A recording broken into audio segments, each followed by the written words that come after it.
All right, shalom, shalom.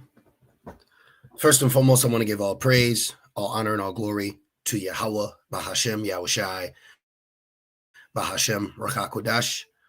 Call halal, Yahweh, Bahashem, Yahushai, Bahashem, Rakakwadash. I'd also like to give double honors to my elders, bishops, and apostles of Great Millstone that do rule well. And I would like to say peace and salutations to the Lord's elect, to the hopeful elect in 1/3. And Adon Ratazah, this lesson will be edifying as well as exhorting to the sincere sheep of Yahweh Ba'Hashem Yahushai, Ba'Hashem Rakakwadash, and Tawada Yahweh Ba'Hashem Yahushai, Ba'Hashem Rakakwadash, for giving me the inspiration to do this lesson.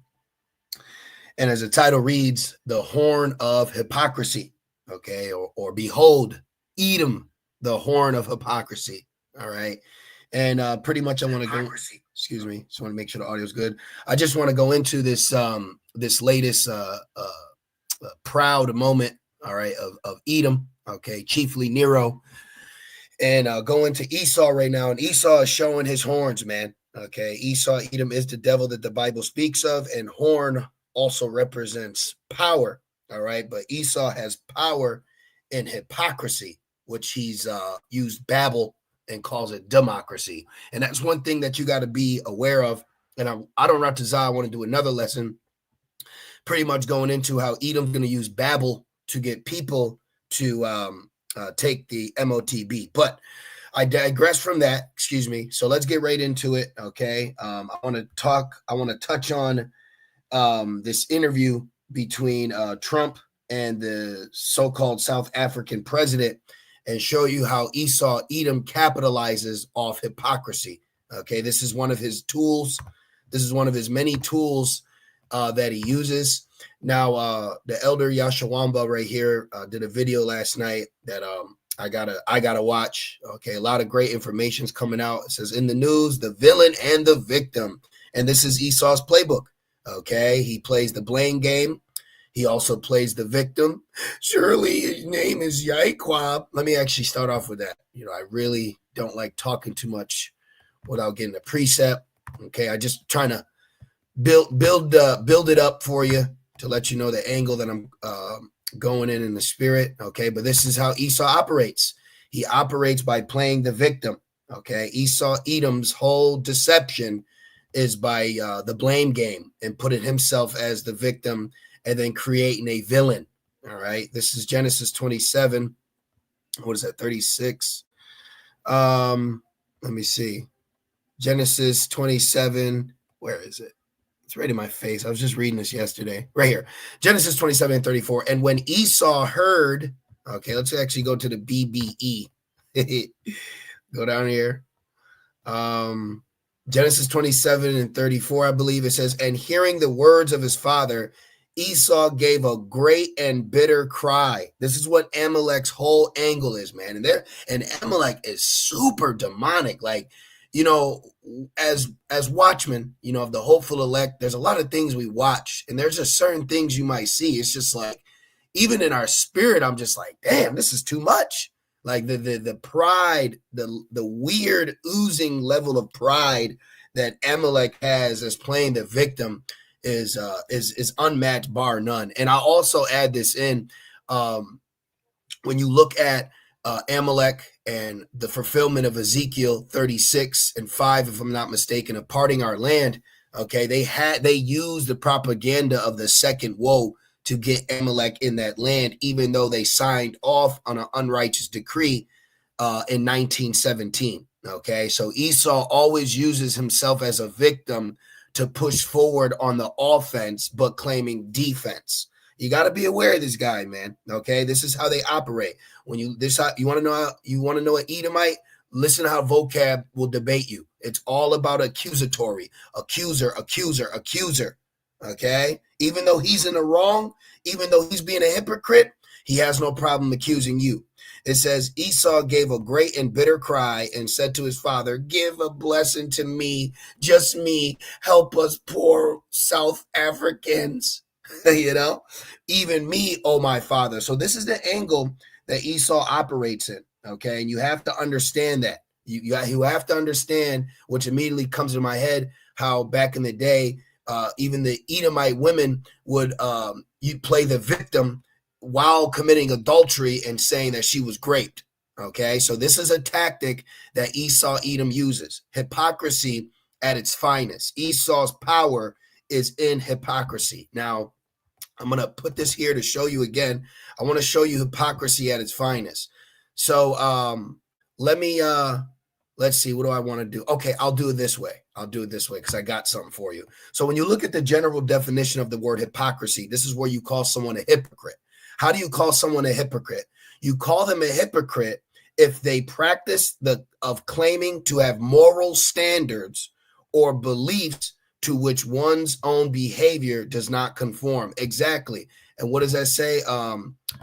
Good is set against evil. All right. That which is crooked cannot be made straight. Okay. Ecclesiastes 1:15. Ecclesiastes 1:15 in the NIV. What is crooked cannot be straightened, and what is lacking cannot be counted. So what is wrong cannot be made right. Esau is the vessel of dishonor. Romans, the 9th chapter. Okay. Esau, Edom is the vessel of dishonor. And if you do not understand that, then we cannot pity a snake charmer when they are bitten. Hence why, through the Holy Spirit, we're always getting on Eve, because she is coiled in with the serpent. But then when you're bitten and the venom is ruined your life, now we're just supposed to spring into action, to give you the sermon, all right? The sermon to fix you. No, man. Okay. This is why it says never trust thy enemy.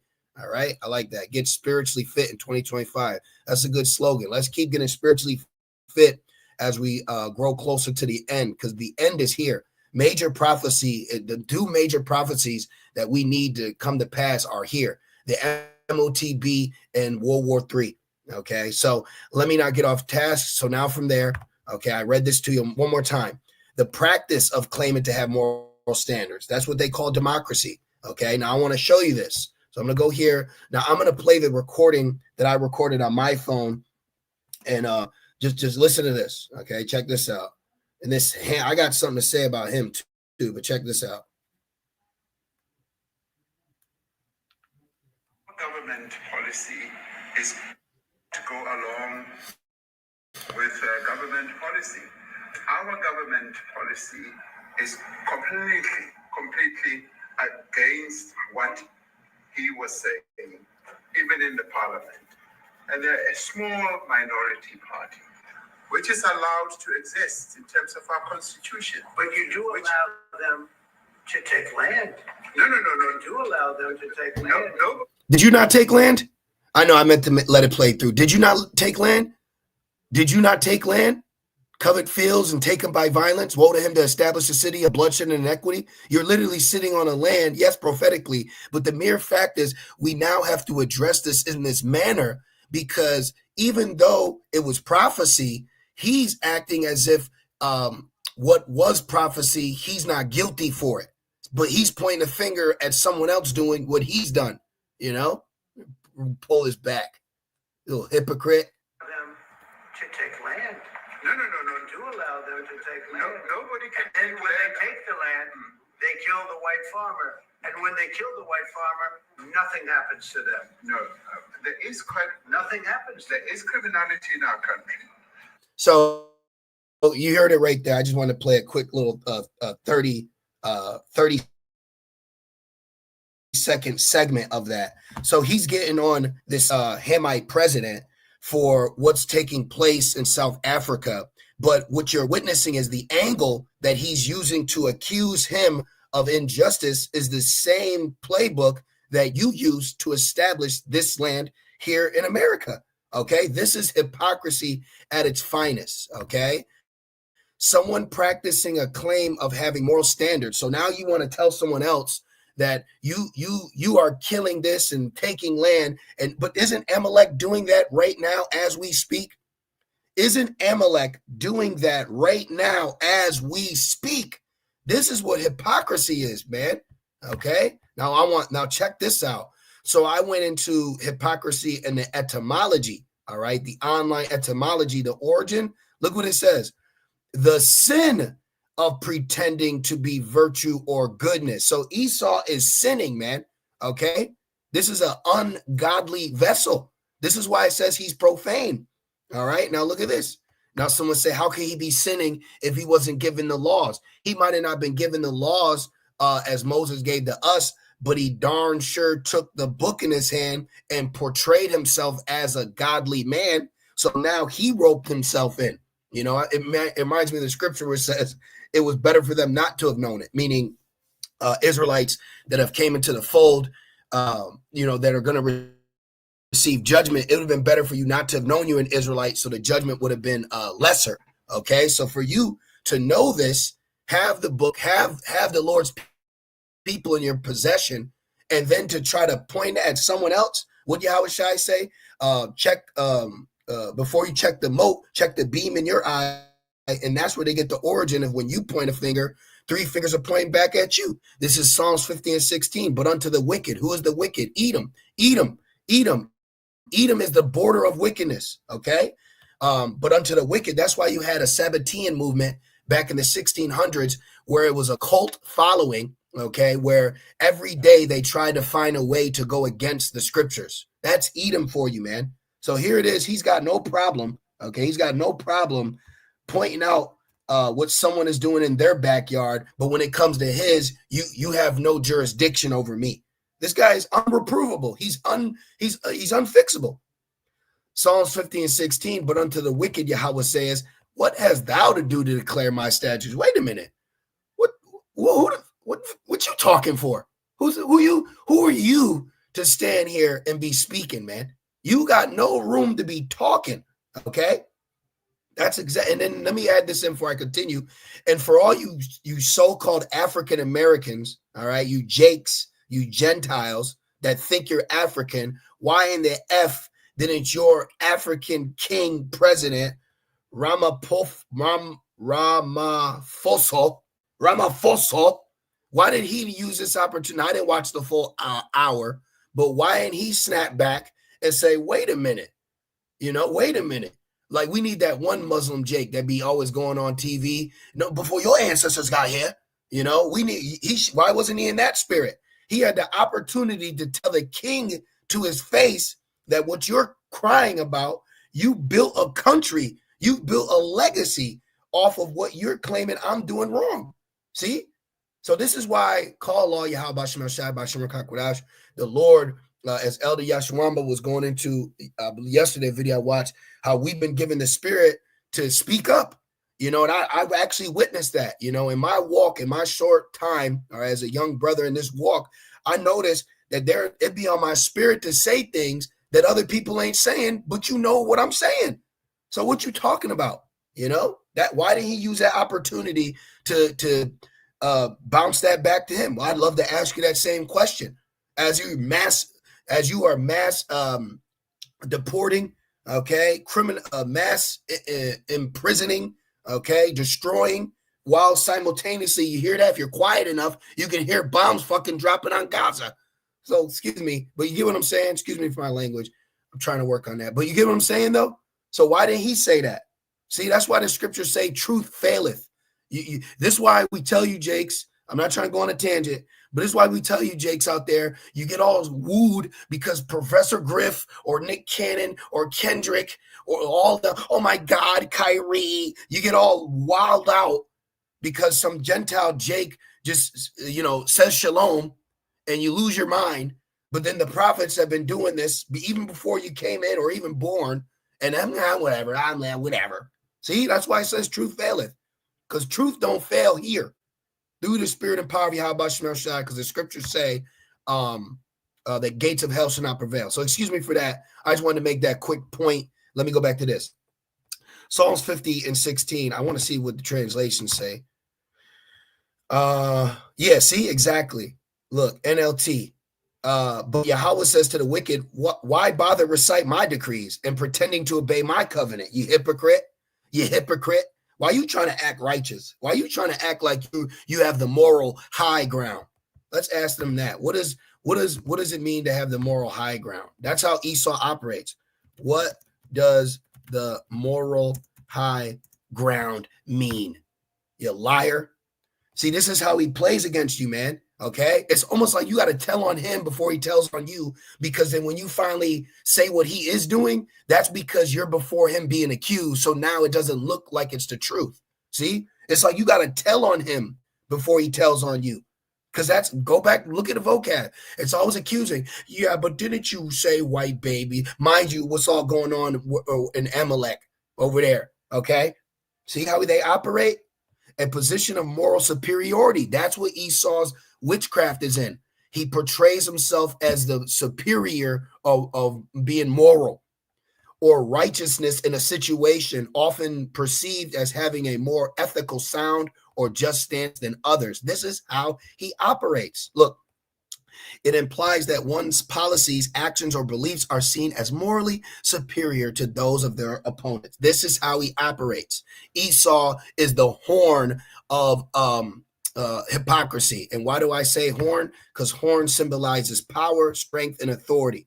Okay. I said, does horn represent power in the scriptures? Which we know it does. We just use ChatGPT to as another source to solidify what we're saying.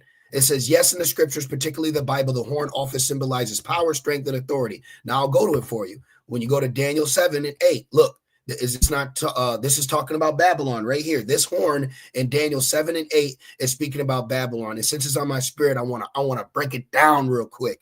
It says, I considered the horns, and behold, there came up among them another little horn. This little horn is talking about the 13 colonies that declared its independence from the Empire Britain, or one of the heads in Revelations 13, okay, which it was prophecy. So this little horn means power, and I'll show you. So when you go to this word horn, all right, looks like it almost says cornet, horn, like a musical instrument, right? But then when you go to the etymology, the origin of the word horn, look, it goes into strength or power, figuratively. So the horn is figurative, representing power. Okay, so this power, this little power, 13, Lucifer, masonry, okay, put it all together. All right, so this, I consider the powers, I consider the empires, right? Because before this horn was the Roman Empire, and the founding fathers actually wanted to replicate the Roman Republic. I'll show you that real quick. Watch this. Let me go right here. Did the founding fathers replicate the Roman Republic? Let me see. Yes, this is Rome revival. See, did the founding fathers replicate the Roman Republic? Yes. That's why I said the deadly wound was healed. But how did it get healed? Through bloodshed, iniquity. Okay. Yes, the founding fathers of Babylon were heavily influenced by the Roman Republic, and they deliberately incorporated many of its principles and structures into the Babylonian government. However, they did not replicate it exactly. They adapted and modified it. That's why I said there's nothing new under the sun.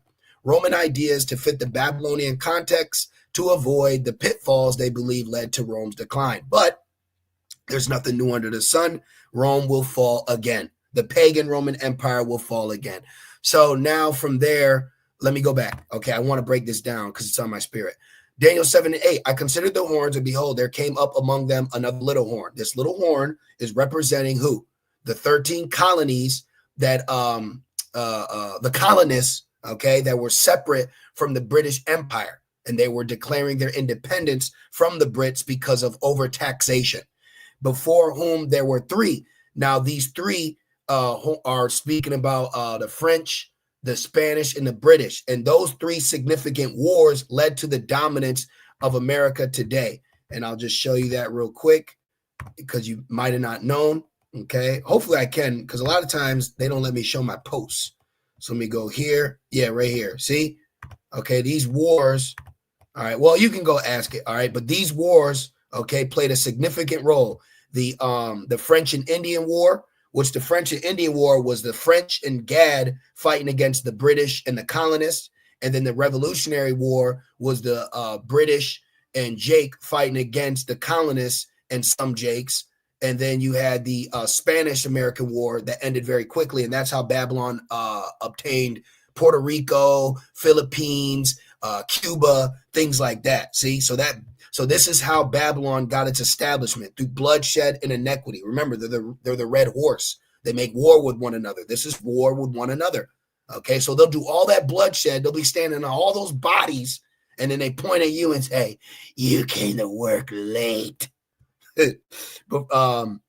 Before whom there were 3 of the first horns plucked up by the roots, and behold, in this power, in this horns were eyes like the eyes of man, and a mouth speaking great things. Democracy, Babel. This is how he operates. He operates through hypocrisy that he calls democracy, and Babel, what he just calls English. Okay, this is how Edom is wiser than the beasts of the field. He's more cunning. He prides himself in hypocrisy. So now let's go back. Esau has the sin of pretending to virtue or goodness. All right, look, an imitation of a person's speech. So he is a perfect example of lying lips, but for a moment. And those lying lips is how he put himself in a position of power. Okay, and his lying lips is sin. Let me go here. Let me go to Proverbs. Where's Proverbs? I didn't pull it up. Okay, I'll get it right now. Let me go here. This is Proverbs. Is lying, is being a hypocrite a sin? Yes. Okay. Let's ask ChatGPT. Is being a hypocrite, and there's probably some demons saying, "They're using ChatGPT." It's just another form of Google, you demon. Hypocrite. Is being a hypocrite a sin? Well, I spelled that wrong. Well, thank you to Esau for our public schooling. In public schooling, why they put you in public schooling? To keep your ass dumb. But we got the Holy Spirit. Is being a hypocrite a sin? Let's see. Yes. Oh, doesn't he say, isn't America supposed to be Christians? Okay, so vocab's a hypocrite. Vocab practice hypocrisy. He's always pointing the finger at everyone else as if he's morally innocent. And we have no idea what that demon does off camera. But you can just tell that dude's a demon, man. You can tell there's probably all types of racist, demonic shit that he does off camera that you have no idea, because he's a demon and he has pride. So it doesn't matter that he just did some wicked, disgusting, detestable things. Because he's a demon, it doesn't affect his spirit when he's proclaiming to be righteous. That's what you got to understand with these people. They have no problem being a demon while portraying to be righteous. That is hypocrisy at its finest, people. Okay, we go back. Proverbs 6:16. There be six things does Yahweh Shemel Shai hate, yea, 7 are abomination unto him. And you know what else the Lord hates? Esau. It says, Jacob have I loved and Esau have I hated. It says he hates him. Let's ask ChatGPT that. Why does God hate Esau? Why does he hate him? Let's see what they say. Yup. Why? It can be deeply troubling without context. Here's a breakdown. Let me see what you say. Love, hate. Come on, man. Say why. God's sovereign choice. Blah, blah, blah. All right. Some babble for you. Just give me the breakdown. Because we could there. Thank you. God hated Esau does not mean God despised. Oh my God. Oh my goodness. May also refer to God's judgment of Edom, Esau's descendants. All right. So you got to kind of play with it. You got to play with it to get the right answer. I was just curious. These 6 things does Yahweh Shemel Shai hate. Yea, 7 are an abomination unto him. A proud look. That's Edom. Okay. A proud look. That's right. Proud ass. That proud ass Edomite, man. You got all this blood, all this trafficking, all this hurt children, all this destruction you've done, and you still sit here with this pomp and this pride, like you have moral high ground to stand on, but the only high ground that you have is because there's piles of bodies that you're standing on, man. A proud look, a lying tongue, hypocrisy, and hands that shed innocent blood. That's Esau. This is literally his attributes. If he was a created player, these would be his sliders. That shed innocent blood, a heart that deceiveth wicked imaginations, feet that be swift in running to mischief, a false witness that speaketh. He is a false witness and he speaks lies. and he that soweth discord among brethren. Why is there North Korea and South Korea? Because of Babylon and Russia. You know, when you look at why is there North and South, it's some shit that Esau was involved in, you know, North Korea, South Korea. That's because of Edom. All right. You can just go down a list of history of Edom causing discord amongst people. You know, he's always trying to sow discord, just like I'm just using vocab to bridge with how they even do it in the truth. How many times does he try to put camps against each other? Where you even had Jake saying, well, I'm not going to speak on what this camp is doing. See, because you're trying to sow discord among brethren. All right. You're a demon in real time, man. This guy is the horn of hypocrisy at its finest. You have the sin of pretending to be virtuous or good. You imitate persons in speech and gestures. Okay. This is how you know Esau. That's why he always pretends he likes you. He smiles. He gives you that plastic smile. This is why he can work with you. He is a created vessel of dishonor, and one of his best attributes is hypocrisy. An angel of light, an angel of light. He portrays himself as an angel of light, but then his rust altogether is not gone away. We got that one. We got that. Let me see what else we got in here. What else did I get for you? Psalms 55. Let me see. I got this. Psalms 53 and 1. The fool has said in their heart, there is no God. But then he'll also portray himself as a godly man. In one breath, there is no God, and we go off technocracy. But in another, he'll claim to be a Christian to push democracy. This dude is a hypocrite, man. They look, corrupt are they, and have done abominable iniquity. There is none that doeth good. All right. There ain't no good Edomites. Okay. If there is a good Edomite, it's a dead Edomite. Okay, I think I made the point, man. I made the point. It's like there's a lot to say, but let me read a little more of this. It says, the sin of pretending to be virtuous or good. That's what I wanted. Let me go to Ecclesiastes. I think it's 33. Good is set against evil, the godly against the sinner. Let me see real quick. Yes, Sirach 33 and let's see, Sirach 33 and let's start at 10. Okay, Sirach 33 and 10. And all men are from the ground, and Adam was created of earth, the Adamites. Okay, it says, in much knowledge, the Lord had divided them and made their ways diverse or different. Some of them has he blessed and exalted, and some of them has he sanctified and set near himself. But some of them has he cursed and brought low and turned out their places. So you Christians, you hypocritical Christians, cannot sit here now with your hypocrisy and try to have the moral high ground and point the finger at everyone else when your crimes, when your crimson is not being addressed. Okay, you had the gall, which means a bold risk. You had the gall to sit here and ask this president what he's doing in his country, but you're doing far greater and worse in your own country. That's a hypocrite, okay? That's a hypocrite. Let's keep going. Remember this, brothers. Please remember this. Remember, you're dealing with hypocrisy. You're dealing with an angel of light. You're dealing with someone that has no problem graping someone, not washing himself, and then going to court to try to get you arrested. This is the level of this guy. I'm just throwing out hypothetical situations of how he operates. He has blood on his hands, okay? But he has no problem telling you to put on a mask and stand 6 feet apart.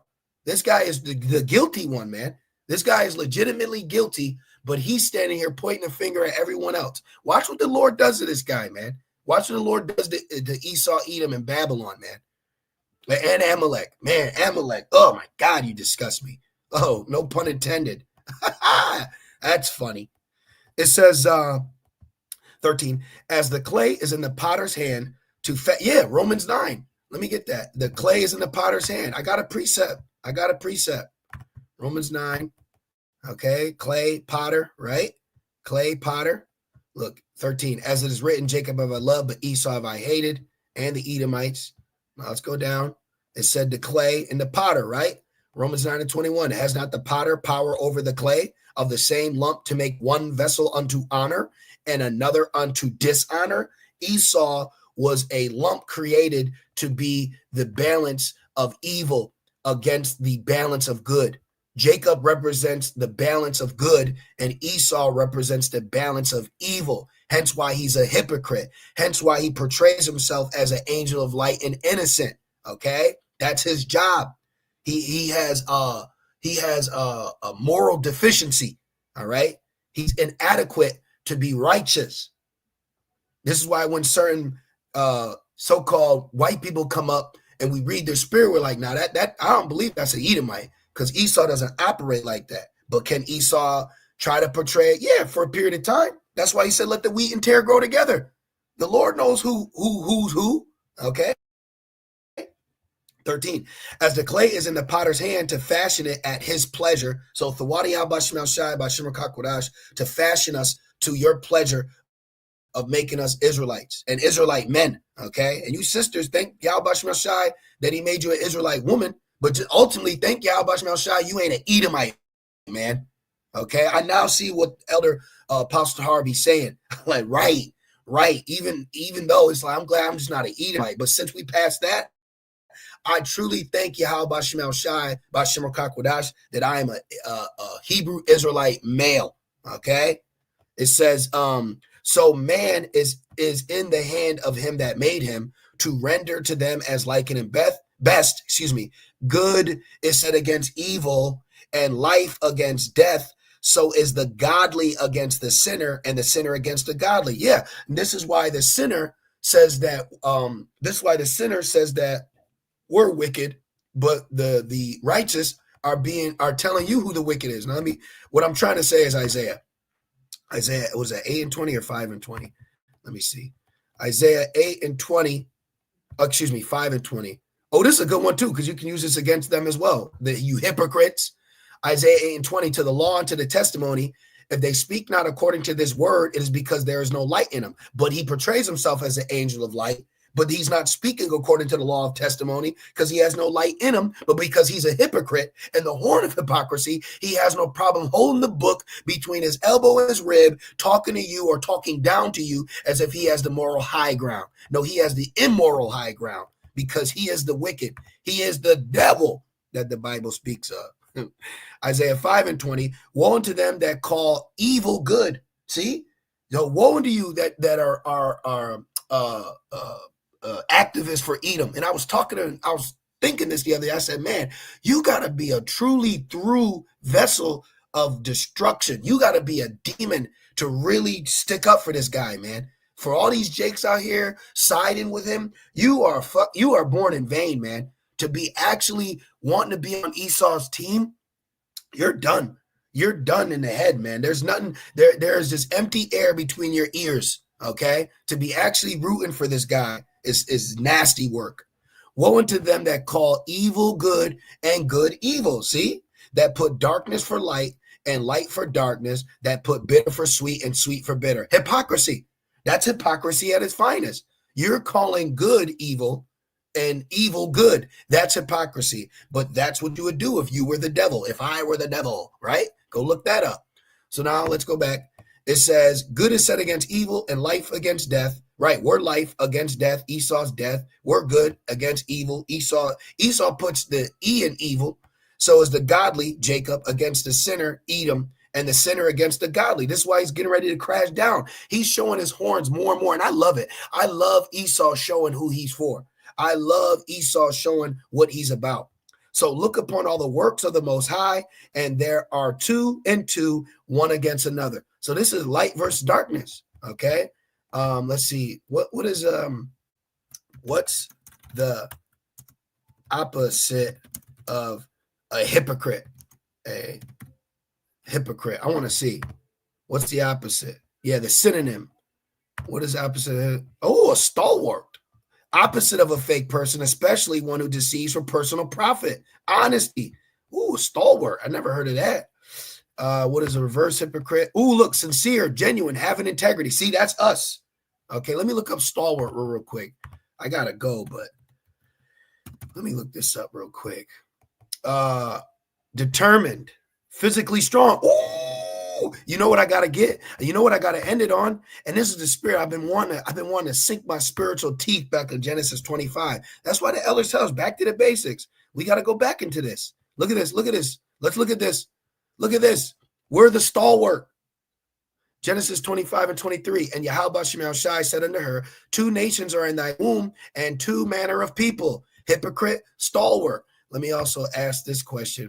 Mind the mic. What is a synonym of hypocrite? I meant to say synonym. Let me put a SY. Yes. What is a synonym of hypocrite? Make sure the audio is good. Okay. Synonym. Ooh, whited sepulchre. Plaster saint. Oh, what? Oh, synonym. Oh, synonym means like a or same, I think. Excuse me. So opposite of a fake person, sincere, genuine, having integrity. And then we looked it up. Stalwart, determined, physically strong, powerful, brave, courageous, valiant, who will stand up for me against the workers of iniquity. Okay. Okay, so we want that. Let me go back. Look, 2 manner of people shall be separated from their bowels, and the one people shall be stronger than the other, and the elder shall serve the younger. So they're getting ready to serve us, but we're the opposite of hypocrites. That's why the spirit gets on the wickedness of our people. You're not supposed to be a deceiver. Is integrity opposite of hypocrisy? Hypocrisy is the opposite of integrity. See, we're integritable, okay, while he's being a hypocrite. So the point's been made. I just want to do that quick lesson, okay? Esau, Edom is the horn of hypocrisy. Remember that, man, okay? He has no problem lying to you, smiling to you. He has no problem breaking vows, contracts, you name it, man. This is who you're dealing with. You're dealing with an angel of light, okay? But good is set against evil. You just need to understand the level of evil that he's been programmed to be. So I'm going to leave it there. I pray this lesson was edifying. I just want to say, call halal, but now Yahweh, Ba'ashem Yahushai, Ba'ashem Rakakwadash, and peace and salutations to the Lord's elect. With that being said, Shalom.